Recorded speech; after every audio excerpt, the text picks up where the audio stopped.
نبی اکرم صلی اللہ تعالی علیہ وسلم کا ایک فرمان آپ کے سامنے رکھنے لگا ہوں. اس فرمان کے اندر سے جو روحانی چشمے پھوٹتے ہیں ذرا ان کا ذائقہ لینا.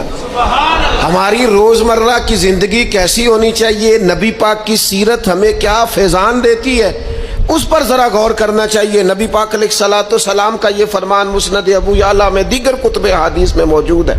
حضور فرمانے لگے، اے عائشہ، اگر میں چاہوں تو سونے کے پہاڑ میرے ساتھ چلا کرے. میں جدھر جدھر جاؤں پہاڑ سونے کے میرے ساتھ ساتھ چلیں. لیکن میں نے اپنے رب کی بارگاہ میں دعا کی ہے کہ مالک مجھے ایک دن روٹی دینا، ایک دن کا فاقہ دینا. اے اللہ، میں چاہتا ہوں جس دن تو مجھے سیر ہو کے کھانا دے اس دن میں تیرا شکر ادا کروں، اور جس دن مجھے فاقہ ہو اس دن میں ہاتھ اٹھا کے رب کی بارگاہ میں دعا کروں. میں یہ چاہتا ہوں کہ طرز چاہوں تو یہ پہاڑ سونے کے بنے میرے ساتھ چلے.